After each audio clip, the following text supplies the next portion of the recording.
ha gwa long mala kurun wang mala ka changdar mala ka tiang mala ka ta no kon dia chalo ira ne china ka gwa madung tin ma chek chek long te ka maton ma no ngara re nyok chwana ngwang malet kon ka media ga tande wojen bana ne kon bana kala kam ne mesin to kon chana ling pinpini so ko kui ka me chek ka wona me sia ne na cha ka roda loy ka media chwana ne chwana ja bu sia dong nong ne ro ya long ka chara jabu ba don ki wal ka wajom kan wal ka wajom dong do gojen community dan te situation ma bay te ka tun wan to gor ka rodi no kan banalat an balu nyira ka gor ga barwai kenyen rai wai ka juba gor barwai kenyen rai wai ka juba ka yene diala kon la yana lengwa me le ma yen diala go palati run pin ka men gor balat tiangai ne ka gwa ma bar ne tianga da ne shi kod garama char charo to dar charai ba pal kenyen juba ko chaka ne to kon tare wai ka South Sudan ka tiko continue te kan pankien tela ka pe kare dien ba misi wo go yika ba tela radiant la to mulono go ka ronka ga kan ne de kon tare de sie kan ne de kon ko le chole ji South Sudan tin kon en charo dien je la kan te chita ken gwal kien bara yenteme ka tin kon lat ka rodien kamen ko concern long sie me binga jako baro itino wote te gora be alinge nwer community ke segre ne tin kono te ka pin kan ire kono chal ke jisia ka dan tin kono chot ke jino Sudan pinya ken agen baro ay ko kwi jo wura men diri chal ke sabakir maya din ngai kono ka kono ne daro te kono chu jo chu kon barar ka social media chana roye go sabakir maya diri chilu te ka poni di chop kare uchi jok te baro itino tama cha lara go chi sabakir maya dir cheli reason e dan ne chi lia gwandit me chi de no ko chu kon di alben ga ka social media chet ka men cha ja lara go ne tela ma chi tela tol me de ro da par ka to bangwa me tela ma me cha do ro ye dan te ka me chi ro da totin me chi ro da totin je ne gwandit la go changa dan ne bi kon kula barar ko kon ni da ro da chi wo jo bana kula barar ka media ne tilar ka je che gen cha de na ka muktab de kara me da ne shi de na ani ne ran muktaba da ne ta kona ta within ne tin kona ta let ka muktab de cha de na ken je ka je la wojen point da pae lunjo ka muktab according to the report cha la da ne tin ya la kon la ji ja ne gieng ni cho kula gien cho waka restroom chi dole me la we resin cho we nyur la wojen te nyur tin ko je la gor da re tai de shi bi point de la necktie de re woi ko wangi ko na wa bandi gen cha paralyze cho point de te la bom tet ke te kon chi ka cha ganwang kwele lele la wo wona je dere necktie dere remove she dere wo ngode and then nyane mane me chi nyam kel ka nyerte la lat ke la nyamo lat ka je ka ne kon la ji muktaba de wo je dere la je ne girlfriend but chi girlfriend lat ka je ka ne tin kon cha gor ka warga ka wo je ne girlfriend akwa girlfriend I think a wukire da ne ngoda tele pampa nti la lede so girlfriend na mo che ben ka jen ngai ka je ne ko na ji security me cha chu ne na girlfriend ben na ki ben ka je and then cha palwo were che gwandi ro je la wo jen goro wo be necktie be wo ka jen te luang and then cha gwandi jo ji luang an gwa da mo an lo ga ko lo lo gwandi ka je che chu ro tin de ala wo cha gwandi che de dai mane me chi wur janga mi let che te ro me che te ro kye bab kye kwet ka chu ne ko na te chunga chua di wa kana wo maybe chu kwar chamon and then chu ka berei ka chua na mo ben je wa chara la cha nya mo cha kap nya mo cha chu kap ne wa da mo ala wo chu sekre da mo chue ben rai community ka dien ka ro dien kan ida ko ni chal ke jien community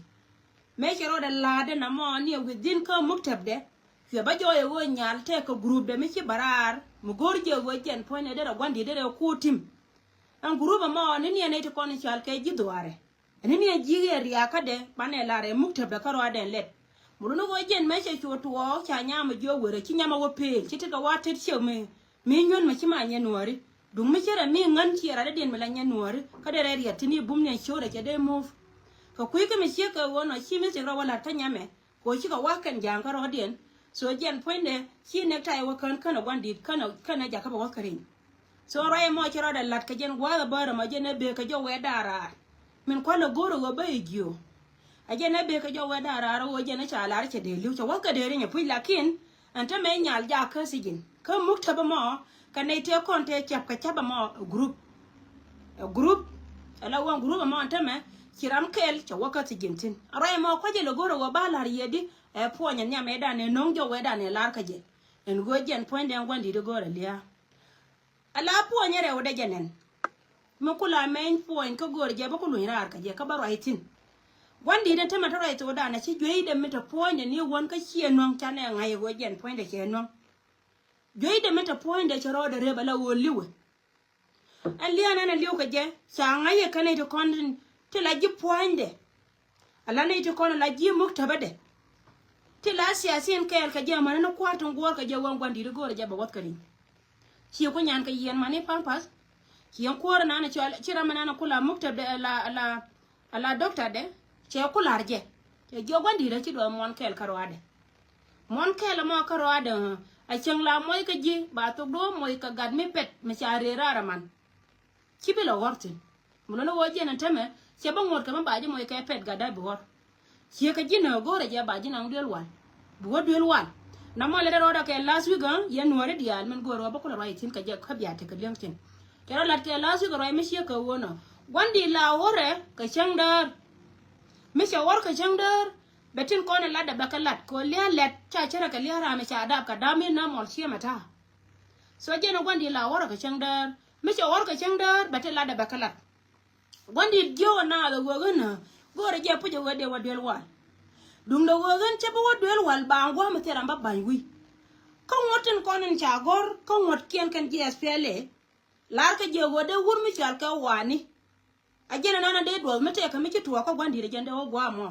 lo gwandi lo liang de en gono lo je wode bene wani gwandi nok loy de je wode bene garma na me chala ka sijine barche je goro wo bere rar ko ne to ko ne te kel ka je lo ka liang ka na me lo ka liang ka magwame ci jo ku bara ni ande ne ka diatin kon ti te kel ka je tin na ka je mane tin lo ka je cha nya de ku jo jin nya gwandi palwati to malwal ka chaw to wan ka parliament jina na kom gur na nge mu ku kom gur mu jo wanang abia nang gar kele me mala da gur dom de machal ke lol nya kere bere ma char wana le nga je gore la yem kane gur mu chal ke ta bande ngai tin ko ne charo ya la ka ken bare ma char ba wana ken jin nya gwandi biben kwara a jang to kontin na ke gur mu chal ke selwa ke ma ya dit tin gor ko wajen ci komba wara a wa ngwane ben nya selva kir ma yadi ngwane bende arai mo mi cha kula da kana ta me makura ita to dane ko en ka kan jang ko den joni yo wi tere bar mi wi to the wi wandi de liwe ne tai on o wandi de gei ngan poinda tellera da dien mo goro gola wur mi cha ka wani che ben ci jo ku barar anya wandi de ba ben e wur mi chal ke lol nya kier e wur mi chal ke ta bande ngai plata jana to kono lo ke wur mi chal ke doctor ya macha akana kono nana riya mun ko concern long gor je biya le ngana me chimba wa nyare ya leng jo kono community wo we ja no ro la kin mete me ro da de la leng na je wonji gwa lat pankien ka ta ka plana amani siya ma na ken kono ken yin kuor point ne bataka ke a point ne ngwandi te ka me to na ka je ngai je gwa wo kana ite kono la je karate la jo wi na nori chanan ba wo kana de na ken ke jen goro go da ran garna na chen kala da ke ka ru mi cha kap karamai la wuru na la kor ja la pon na goro da wo ke jen goro da wo ko lim pon nang ni je bila ni pin ke jen pon nang bila ni pin to kono kwara nyir ta maka je wan la je 1 point de nyen ka rier ka karodien ngai ka je kene gago mu go pon nang wo yo woi baga barne kene nyaade ne ke amani chaw nyaade tin gor ka je ken ko nyaade te ke lan ka muktab gwan amani muktab yo ma jare ya woi te ke lan tin so ka chaw ka dial akwai te maka muktab yo ma jare baka muktab da kan dia de pon nang kana cha gwen tuma ma we pin gwandi de te mela wo jen point de lep kana monda any time de ramon barar ka yo gwandi de ramon kana kon liwni kan lia me cha kon pa mana doctor wo jen chang mo ga ja ka pet ga de me chima na torga ni na ndio ko de chebitil ala wa ba was ka yingring by all means do gwandi ba wo ante me la wo jen men kwana la lat jenen en go no chi dum pon nang ke bere ke dum wani atan ke ni yen kwana riyo ma cha a wo ke ka je duel wal ba wo yen ka South Africa ba nang ra ka kan sekre ne ke na lat ke kana tin go rabia ku le te ke liengtin riyo ma cha me la luang de a bare kam na jarar ka sijin ka South Sudan ba wai yen ka dor Michel ka South Africa aka wakel ka ne let ba wakin ka dara ko rodien ba wakorin ka South Africa mu wa wat ka warin ba wonu ba loy wi an wanno bi pol nang ka ne wur Michel ka wani ka wur Michel ka ren nyake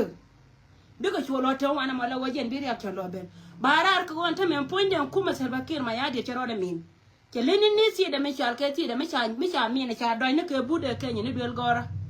shejen la mi ci kon ga del gora ka Kenya nga yelo de so jena nan le rode mi she ka wona wur nan nen yene Michel ka pol nang ka le de wajen gor ka je ba woyi a jena ko yen pol nang le nen ta ma kana gar nya di nir ka che mon chune ah sorry tejen pol nang kana gar nya di la nir ka che ka mon luruna la halanyal nial nan ajena ne yena ta mela wo jo ka sha ko ne chare chare sha ko be jo ka biare je ri to ne sha wang ni ko be dinge ne yen sha be ko be ajena wo ka kare me sha ne te to te kon cha ka kwanya ken wo ngi ken ko rien ja mo ne chi pampa nyan ka yen ka dor jari ro na ponya po na gor ko woide po nan che sha ko ne char ka sha che bu ka mo me na ne ken te me tara wo ka dor na la gor ko ba wo ya gwandi che lo ne liengde anya de lo ne liengde so titi lara ka yene tinas wo community dor Michel ka ju bentame nyurji ka wi mai ka chere nya ke wangda chele bala go gore je pujo go dera gar gwande rena kene dunya kier pinlik dan ala chan ala red dan ala red chali ma wajen sorry awacha abarjen ke yu sore de lenga go aka gan mar ne gad ja kir ala dun shi nya kier pin lega dan jena lom nya sel pa ba ja gore nya sel pa la wo jen ko je lo gore go mi chi nya sel pa che bendong de wa kam ko nya sel pa ke jen te ka la en ke te ka lis gan tin kon en chal ka gar kon tin kon gore ka nya sel pa ko nya sel pa na ta me chela na goy re we ka jino ba so dan do na ka re yoda ka dio ke jit so information ma kama je ye ko jen bia ngai go wo ken won ken e de kuar ala gar nya go nyang de na ken lar kene no bat kene roy na lar kene sie je no kule ben gangara ko wo ngai je wo jen mate ka si je na mo sie gangran ko ko ne di dialeti mo we wo tuo en wo be gwandi wo karin sie dan ko ale lo ne lade a don che woni wona gwandi ko wo dere tuo ban te me wo dere mi che live within South Sudan de gor barin da na ba nan ka South Africa only 2 days they were reported here that year ko boar ka ke wo de la ri ko rien liure we le da so to ka kana ko na lat karodi anta na itina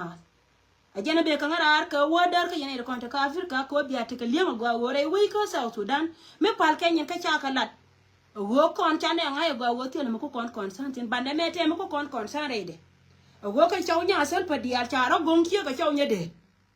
ngai yene go wo nye de gyo da te chaw dande chaw ka cha ro gon ka gor kuora ka gwan mi liu mi chi pampa nyan ka yen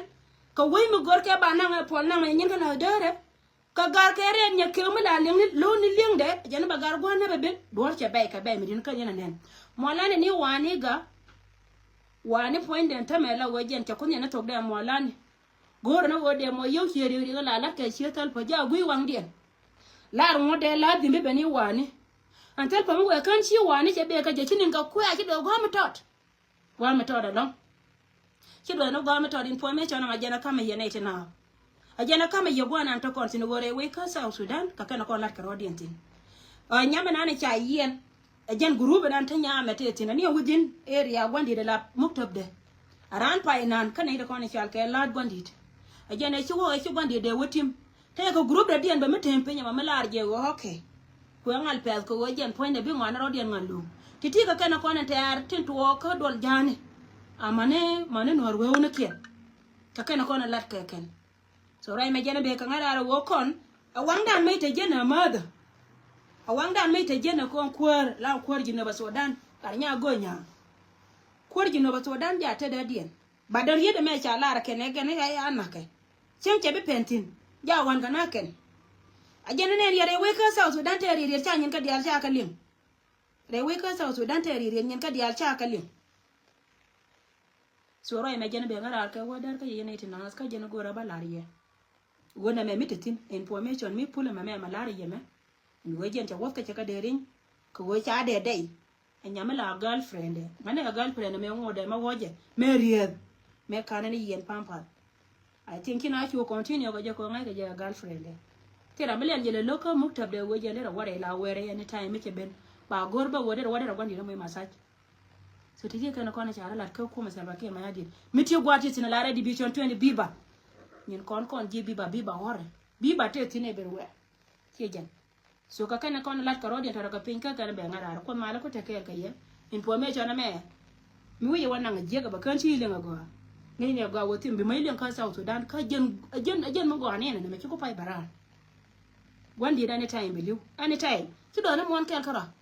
according to the doctor report da jani ki do na mon kel kara cha bilo gor wandi ba wo ka din tawali ba wo ki do mon kel kara de so jen jaw na be ngara ko mala take ga division 20